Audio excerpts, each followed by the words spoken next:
Երևանում մեկնարկել է Եվրոպական քաղաքական համայնքի 8-րդ գագաթնաժողովը։ Գագաթնաժողովին մասնակցելու համար Երևան են ժամանել եվրոպական մի քանի տասնյակ երկրների նախագահներ, կառավարությունների և միջազգային կազմակերպությունների ղեկավարներ։ Առաջին անգամ գագաթնաժողովին որպես հյուր է հրավիրվել ոչ եվրոպական երկրի ղեկավար՝ Կանադայի վարչապետ Մարկ Քարնին։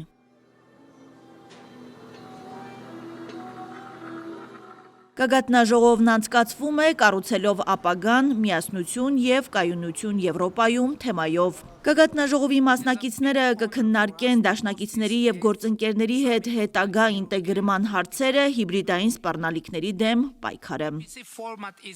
Հայաստանի վարչապետ Նիկոլ Փաշինյանը Եվրոպական քաղաքական համայնքի 8-րդ գագաթնաժողովի բացման իր ելույթում անդրադարձել է Հայաստան-Ադրբեջան հարաբերություններին, տարածաշրջանային հաղորդակցությունների ապաշրջափակմանը և միջազգային խաղաղության հեռանկարներին։ Այժմ մենք շարժվում ենք դեպի TRIP նախագծի իրականացումը, որը կնպաստի խաղաղության հաստատմանը, ապաշրջափակելով տարածաշրջանային ուղիները և ստեղծելով նոր միջազգային երթուղիներ արևելքից արևմուտք և հարավից հյուսիս, էական ներդրում ունենալով միջազգային մատակարարման շղթաների կայունության մեջ։ Սիրելի բարեկամներ, այժմ մենք խաղաղություն ունենք Ադրբեջանի հետ։ Արդեն 2 տարի է, ինչ Ադրբեջանի հետ փոխհրաձգությունների հետևանքով զոհեր չենք ունեցել, և սրանք աննախադեպ տարիներ են մեր անկախությունից ի վեր խաղաղությունն ամրապնդելու և ինստիտուցիոնալացնելու համար։ Վարչապետ Փաշինյանը նշել է, թեև առցանց ձևաչափով, բայց սա նաև առաջին դեպքն է, երբ Ադրբեջանի նախագահը մասնակցում է Հայաստանում անցկացվող միջոցառմանը։ Հուսով եմ, որ 2028 թվականին հնարավորություն կունենամ այցելել Ադրբեջան Եվրոպական քաղաքական համայնքի 10-րդ գագաթնաժողովին մասնակցելու համար։ Ի դեպ, Հայաստանը և Ադրբեջանը փոխադարձաբար աջակցել են միմյանց թեկնածություններին Եվրոպական քաղաքական համայնքի գագաթնաժողովների անցկացման համար։ Փաշինյանն ընդգծել է նաև, որ գագաթնաժողովը կարևոր է միջազգային համատեքստում, հաշվի առնելով աշխարհում առկա մարտահրավերներն Ուկրաինայից մինչև Մերձավոր Արևելք։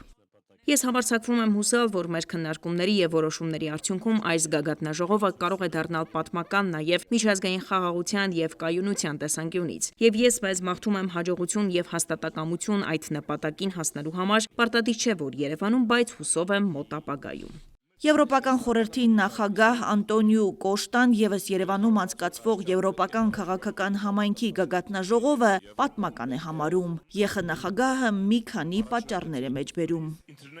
Այսօր Եվրոպական քաղաքական համայնքի գագաթնաժողովն իսկապես պատմական է, որովհետև առաջին անգամ է, որ Եվրոպական քաղաքական համայնքը հանդիպում է այստեղ, Հարավային Կովկասում, Հայաստանին դնելով Եվրոպայի սրտում։ Գագաթնաժողովը հնարավոր է դարձել Հայաստանի և Ադրբեջանի միջև կնքված համաձայնության շնորհիվ։ Համաձայնություն, որը խաղաղության պատմություն է Եվրոպայի համար, որը պետք է տոնվի Եվրոպայում, որտեղ պատերազմները կարծես թե գերակայում են։ Եվրոպական քաղաքական համայնքի լիագումար նիստին Ուկրաինայի նախագահ Վլադիմիր Զելենսկին հայտարարեց, որ Ուկրաինան Հայաստանին ու Ադրբեջանին մաղթում է բացառապես խաղաղություն։ Շատ կարևոր է, որ Հայաստանն այսօր հանդես է գալիս բոլոր եվրոպացիների հետ, իմիջի այլոց 24 տարվա ընթացքում առաջին անգամ է, որ Ուկրաինայի նախագահն այց է կատարում Հայաստան։ Սա իսկապես նշանակալի փաստ է, սա ցույց է տալիս մեր միասնականության մասշտաբը։ Զելենսկին անդրադարձավ նաև ռուս-ուկրաինական պատերազմին, շեշտելով, որ պատերազմը շարունակում է նույնքան կատաղի լինել, որքան նախկինում։ Այս ամառը լինելու է այն պահը, որ Պուտինը պետք է որոշի, թե ինչ անի՝ ընդլայնի պատերազմը, թե անցում կատարի դիվանագիտությանը։ Մենք պետք է նրան մղենք դիվանագիտություն։ Ադրբեջանի նախագահ Իլհամ Ալիևը, որը տեսակապով է մասնակցում Երևանում անցկացվող Եվրոպական քաղաքական համայնքի 8-րդ գագաթնաժողովին, ասաց, որ Հայաստանն ու Ադրբեջանն ավելի քան 9 ամիս է ապրում են խաղաղ և սովորում ապրել խաղաղության մեջ։ Անցած տարվա օգոստոսին Վաշինգտոնում Հայաստանն ու Ադրբեջանը ստորագրեցին ընդհանուր հռչակագիր։ Թրամփը դա նույնպես ստորագրեց որպես վկա, թե մեզ, թե մեր հայ գործընկերների համար խաղաղությունն արդեն իրականություն է։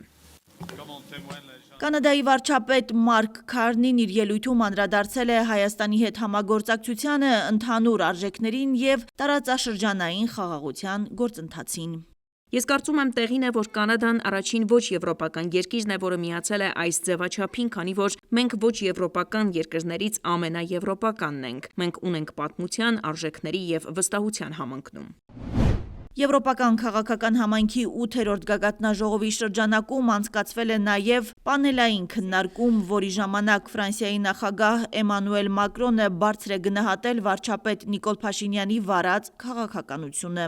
8 տարի առաջ ոչ ոք չէր գա Հայաստան։ Այս երկիրը բազմաթիվ երկրների կողմից դիտարկվում էր որպես Ռուսաստանի դե-ֆակտո Արբանյակ։ Նիկոլ Փաշինյանը կազմակերպեց Թավշյա հեղափոխությունը եւ որոշեց ապառիսկայնացնել երկիրը։